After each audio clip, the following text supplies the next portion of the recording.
आज आमची नामदार पंकजाताई मुंडे यांची सभा होती। सभा चालू असताना आम्हाला काही निरोप आला का तिथं आपल्या काही पोरांना पकडून ठेवलंय, मारझोड करते। आम्ही सभा सोडून तिथं गेलो। तिथं जात असताना असं कळलं की तिथं पैसे वाटत होते, त्याचे व्हिडिओ पण आहे।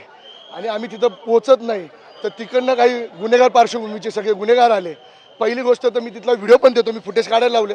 पहिली माझ्यावर फायरिंग केली, नंतर आमची सगळ्यांची झटापटी झाली, ते खूप पोर आले।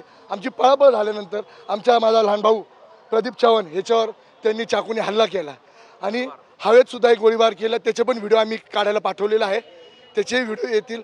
आणि असा गुन्हेगार देशद्रोही हा सगळा अतिशय नेहमी गुंडांना पाठीशी घालणारा सुधाकर बडगुजर या हरामखोराला लवकरच डिपार्टमेंटनी कारवाई करावी। मी आदरणीय देवेंद्रजी शिंदे साहेबांना विनंती करतो, हात जोडून अशा गुन्हेगाराला लवकर आळा घाला, नाही तर लोक आमच्या घरात घुसून हा पोर आमच्या सगळ्या भावा लोकांना मारून टाकेल।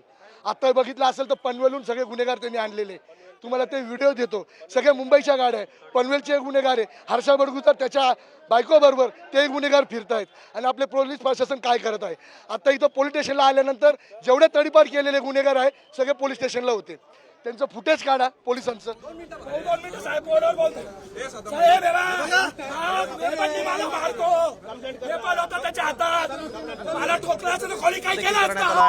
आणि यामध्ये काही कार्यकर्ते जखमी झालेले आहेत। नाशिकातली ही दृश्य यावेळेस एक्सक्लुझिव्ह अशी दृश्य आपण साम टीव्हीवर पाहताय।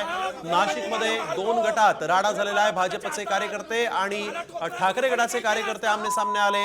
ठाकरे गटाकडून जिल्हाध्यक्ष सुधाकर बडगुजर हे निवडणूक लढवत आहेत, तर सीमा हिरे या निवडणुकीच्या रिंगणात भाजपकडून आहेत आणि या दोन्ही गटाच्या कार्यकर्त्यांकडून राडा झाला आहे आणि इथं काही कार्यकर्ते जे आहेत ते रक्तबंबाळ झाल्याचं देखील पाहायला मिळतं। बंदुकी दाखवतो, 2 मिनिटं साहेब बोलवर बोलतो। साहेब मला मारतो, हे पण होतं त्याच्या हातात, मला ठोकला असतं तर खोली काय केलं असतं। बंदुकी दाखवतो, 2 मिनिटं साहेब बोलवर बोलतो। साहेब मला मारतो।